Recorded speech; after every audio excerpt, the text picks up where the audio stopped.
This is the 2023 Kia Niro EV, the updated version of their entry-level crossover. I was impressed and really liked this car, but after testing it for a week and also comparing it to the EV6 I drove last year, there's still a few reasons I recommend the EV6 over this vehicle, and you'll see why.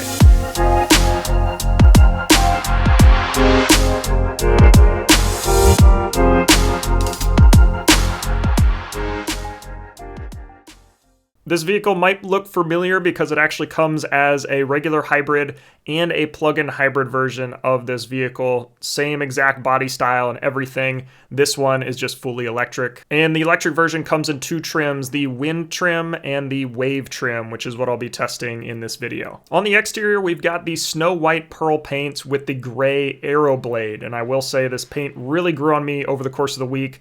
It's got this Stormtrooper-esque look to it, which I really like, and in general, I think Kia's just done a really good job of revamping their brand. It's way more modern, way more updated, and overall, I just really like the new styling here. If you've been following the channel for a long time, you'll know that I reviewed the Kia Niro back in 2019, and Kia has come a long way since that vehicle. This updated Niro has a lot more aggressive styling, better headlights, just a sleeker look overall. And this vehicle is really just in line with the newer Kia brand that is way more modern and sleek. Walking around the vehicle now, up front there is a tiny frunk, but not a ton of room up there. It's similar size to the EV6 I did test last year. And around back we do have a hatchback design, which I've really grown to become a fan of over the past year or so. Just makes unloading and loading items so much easier, really nice for getting groceries.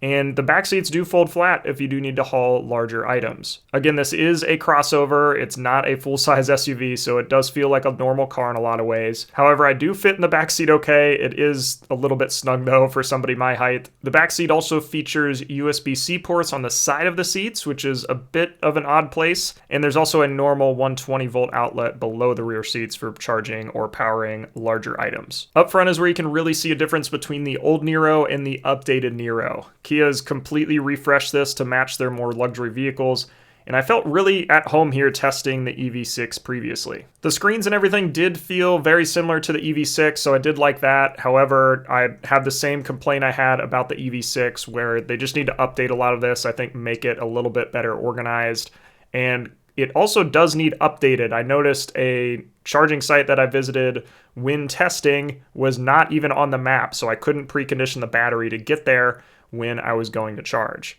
One thing I did notice up front, which was very cool, is the Niro has probably one of the best range estimates that I've seen in the vehicles I've tested. So much so that it will auto update the range if you even adjust the cabin temperature. So if it's, really cold like it was when I was testing and you turn the heat down a little bit so it's cooler on the inside of the car and using less energy, it's going to update the range number to say that, you're going to have more range because you're using less of your cabin heat, which is very cool.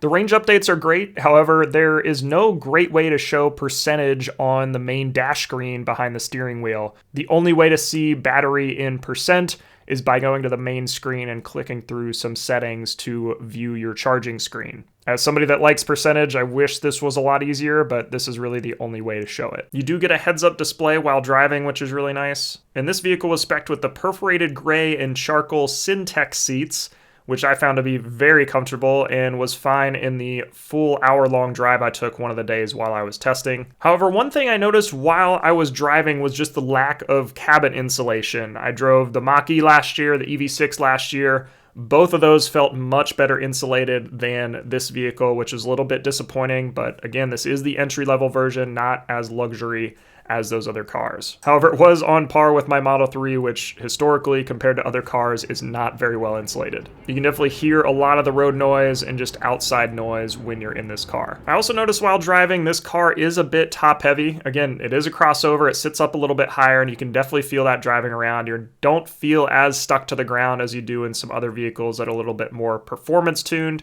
Feel a little bit of body roll, and even on straight line accelerations, it does get loose a little bit. But this isn't a performance tuned car. This is really focused on people that are using this for, running errands around town, going to get groceries, commuting, things like that. And for all of that, it does really well. But in a lot of ways, it still just feels like a normal car, but just with a little bit more acceleration. I was impressed with the drive assist features here as well. I think so many OEMs have come so far in this regard in the past few years and are seriously on par with where autopilot is in Teslas. I really don't think you can go wrong with most modern cars, and these convenience features for driving just makes things a lot easier and less stressful when you're on the road. Kia is calling their driver assist features Highway Drive Assist 2, which is, I guess, the sequel to Highway Drive Assist, the original version, but it's essentially adaptive cruise control with lane keep assist. This upgraded wave trim I tested did add auto lane change as well, so if you hit the turn signal when you're in this drive assist mode,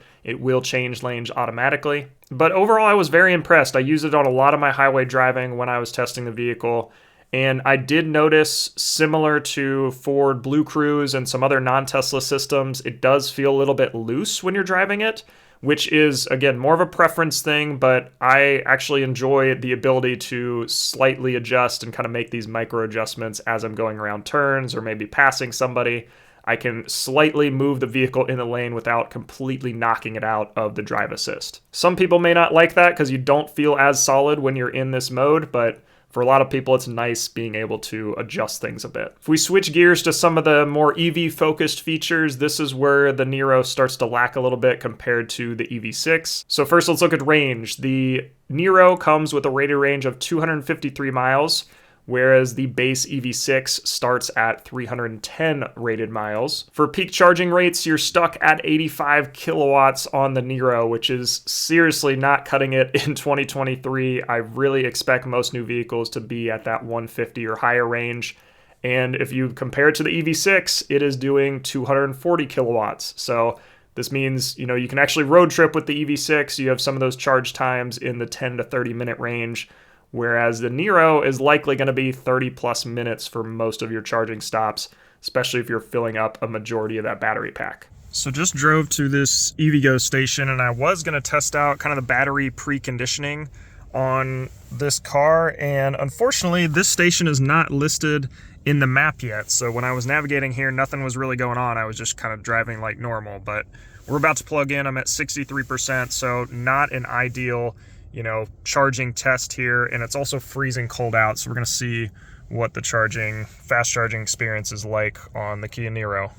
So we just plugged in, and it's saying we've got about an hour and 40 minutes until we hit 100%, or 36 minutes to hit the 80% mark, and we're only at 17 kilowatts right now, so we're going to sit here for a little bit and see if that ramps up.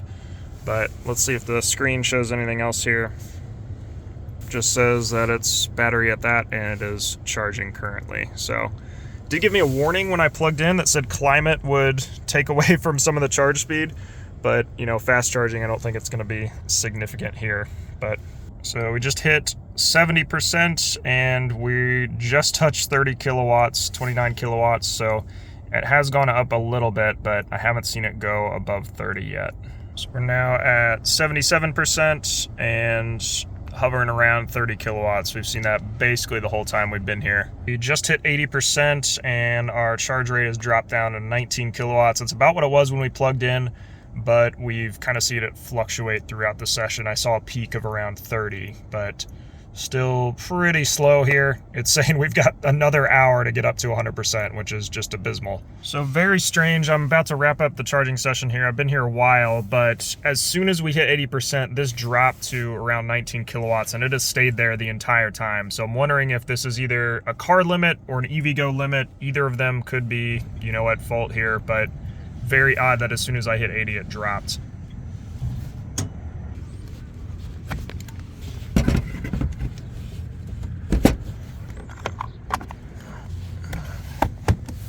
So total session took about an hour, and we're now at 89%. So only added about 35% over the hour, but as you can see, it's freezing out. If we look at pricing, the Niro Win starts at $39,550, and the Wave Trim starts at $44,550. And one thing I noticed looking at the spec sheets and all the features between these two trims is there's no difference on the EV side of things between these two trims. Both of them have the same battery, same rated range, same charging speeds. The Wave trim just comes with some additional features like LED lights instead of projectors. It does have a sunroof, comes with an upgraded audio system, which I actually did enjoy a lot in the Wave trim. And it does add V2L as well. So if that is a feature you're looking for to, charge e-bikes or charge your campsite or something like that in the Niro, that may be something to look at upgrading to. But a lot of those features aren't really make or break. I don't think you're going to make a car buying decision based on just some of those features. They are just kind of additional convenience things. So then if you compare that pricing to the EV6, it is just $4,000 more to get a base EV6 over the upgraded Wave trim of the Niro. So the EV6 Wind rear-wheel drive starts at $48,700.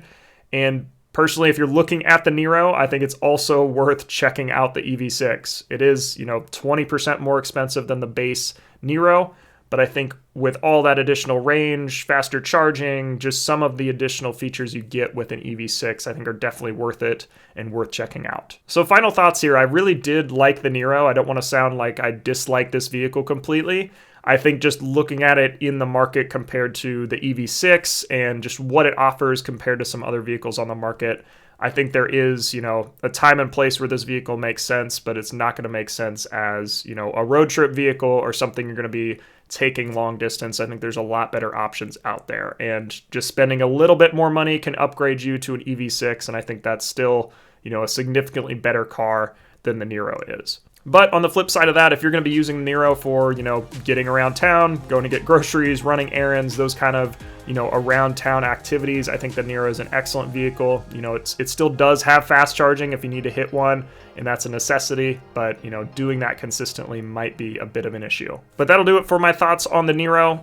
Let me know what you think down below, and let me know what vehicle I should check out next.